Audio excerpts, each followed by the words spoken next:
Hello students, today I am going to start with the second type of sentence and its conversion from direct to indirect speech. In my previous lecture I have already discussed assertive sentences, its conversion from direct to indirect. Today I am going to discuss interrogative sentences and the rules for its conversion from direct to indirect speech. Now let's start. As you know, there are two types of interrogative sentences. One being WH question type and the other being non-WH question type. You are seeing the examples before you. When we say WH question type, it means questions like, what are you doing? So in the very first word is WHAT, because it's starting with WH. The question is known as WH question. Who is that boy? Where do you live? In all the words what, who, where, they are starting with WH. Therefore, whenever we frame questions with these words which start from WH, we call them as WH questions. So the very first rule will be how to change these WH questions when they are coming for the conversion purpose from direct speech to indirect in interrogative sentences, and the second being non-WH type. Non-WH questions are like, they are starting with helping verbs.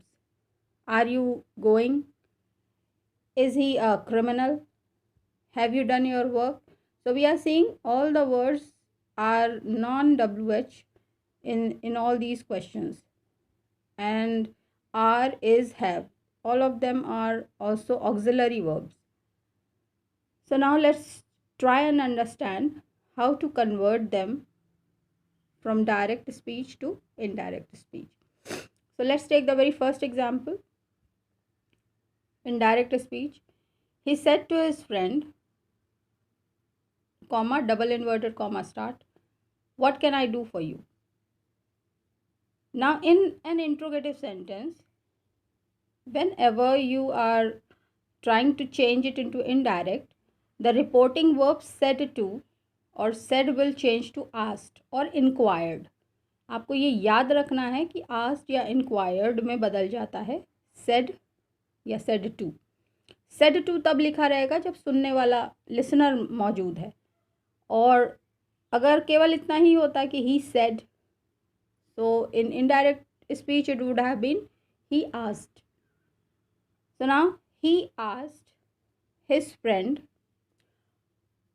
अब ध्यान दीजिएगा, जब भी WH question लिखा होगा double inverted comma के अंदर, when ever a WH type question is written inside the double inverted commas, then while you are replacing comma double inverted comma, you will not write anything else.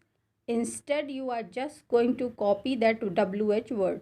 आपको friend के बाद comma double inverted comma हटाते समय कुछ भी ना करके सीधे सीधे जो WH शब्द दिया गया है डायरेक्ट स्पीच का, उसको उतारना है, और उसके बाद फिर जो टेंस का कन्वर्जन मैंने बताया था उसी के अकॉर्डेंस में आपको टेंस को ध्यान में रखते हुए कन्वर्ट करते जाना है. तो अब ये भी देख लीजिए कि what can I do for you, ये किस टेंस का क्वेश्चन है. सो इट इज़ फ्यूचर, क्योंकि कैन है, पॉसिबिलिटी है, अभी किया नहीं है कुछ. What can I do for you, so what he could do for him. Can को कुड में बदलते हैं, शैल को शुड में बदलते हैं, ऐसा फ्यूचर टेंस में होता था जब कन्वर्जन के रूल्स हम लोगों ने जो नेक्स्ट प्रीवियस लेक्चर था उसमें मैंने बताए थे आपको. तो आप फिर से एक बार देखिए. He said to his friend, comma double inverted comma start, what can I do for you. So the answer और indirect speech will be he asked his friend what he could do for him. So I hope you understand this. इस पहले ही sentence में सबसे बड़ा rule जो है वो यही है कि कॉमा डबल इन्वर्टेड कॉमा हटाने के बाद आपको कुछ और ना लिख करके सीधे सीधे WH शब्द को ही लिखना है, और टेंस के कन्वर्जन ठीक उसी तरह से होंगे जैसे मैंने आपको असर्टिव सेंटेंसेस में और अलग से एक जो लेक्चर दिया है उसमें मैंने समझाया हुआ है। Now let's come to a second question. I said to Ravi, do you want to settle in Delhi?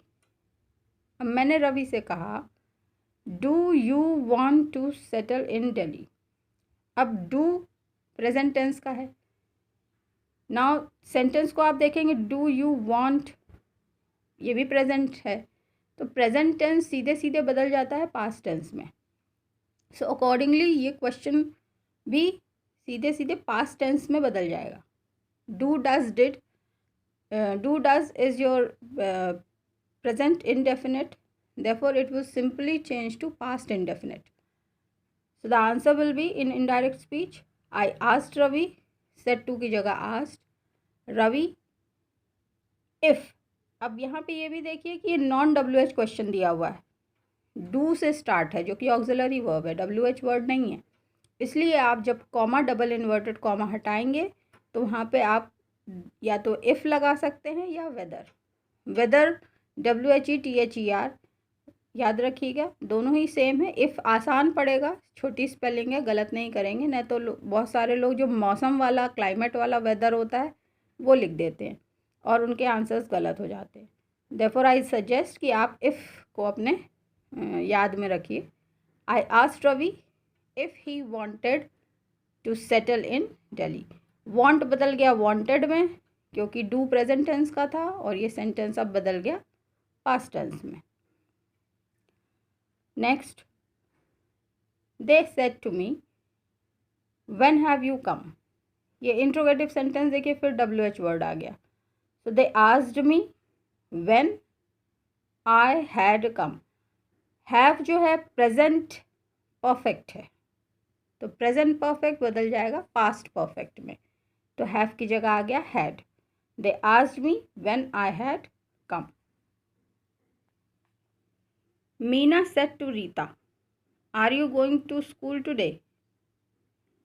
Meena asked Rita because the question is a non-WH type, therefore comma double inverted comma हटाएंगे तो आप if या whether का use करेंगे। मैंने if लगाया है। If she was going to school that day, are you going to school? So are present tense का है, going continuous, that for sentence या इंट्रोगेटिव सेंटेंस प्रेजेंट कंटिन्यूअस का हुआ, तो हम लोग सीधे सीधे प्रेजेंट कंटिन्यूअस को बदलेंगे पास्ट कंटिन्यूअस में। तो if she was going to school, और टुडे बदल जाएगा दैट डे में। इसी तरह से दिस डे बदल जाएगा दैट डे में। Next, the principal said to the teachers, comma double inverted comma start, why are you sitting idle. This is a WH question. आइए बदलते हैं। The principal asked the teachers, WH word को वैसा ही उतारना है। Why they were sitting idle. Now here it is they are and sitting present continuous, were sitting past continuous, so present continuous has changed to past continuous. Next, he said to me, have you done your homework?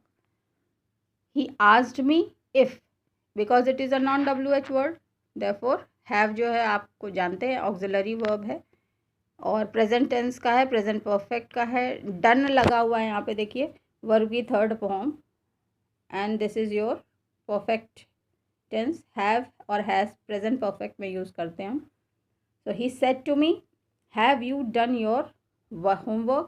He asked me, if लगाएंगे, if I had done my work। यहाँ पे sorry 2 बार हो गया तो आप एक बार इसको हटा दीजिएगा।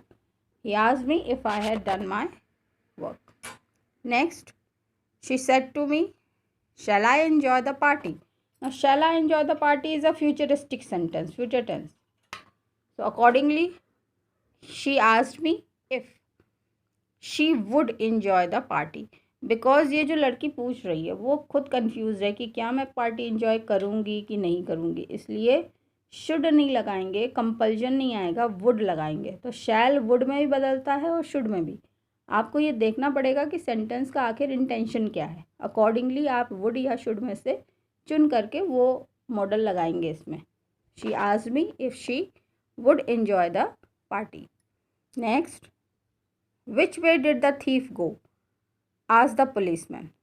अब इस सेंटेंस में आप देखिए, जो रिपोर्टिंग वर्ब है वो पीछे है और क्वेश्चन हमने आगे लिख रखा है, तो इससे कोई फ़र्क नहीं पड़ता है अगर आपका जो इन्वर्टेड कॉमास का पार्ट है वो पहले हो और रिपोर्टिंग वर्ब का पार्ट बाद में लिखा हो।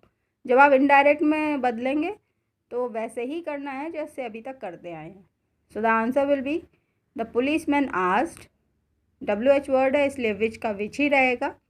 The policeman asked which way the thief had gone. अब ये देखिए डिड लगा है यानी कि पास्ट टेंस, और पास्ट मैंने आपको बताया था कि past will change, past indefinite will change to past perfect, क्योंकि स्टैटिक टेंस स्टैटिक में बदलता है। अगर पास्ट कंटिन्यूअस होता तो पास्ट परफेक्ट कंटिन्यूअस में बदल जाता।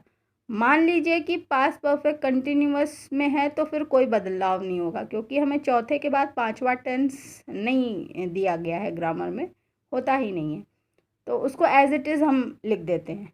मान लीजिए पास्ट इनडेफिनेट से आपने बदला, पास्ट परफेक्ट बना लिया।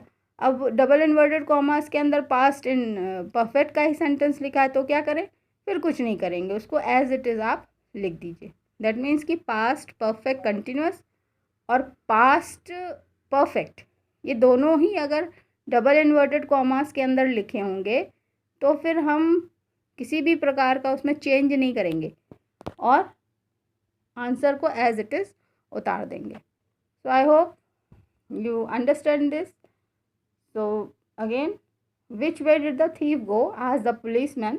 The policeman asked which way the thief had gone. हमने डिड को बदल के हैड और गो को बदल के वर्ब की थर्ड फॉर्म यानी gone, had gone, this becomes your past and perfect. So this was a small lecture. I hope you understand. This will be of some help to you further. कल हम next type का sentence जो कि exclamatory sentence है उसका direct से indirect का conversion upload करेंगे। Keep learning. God bless you all.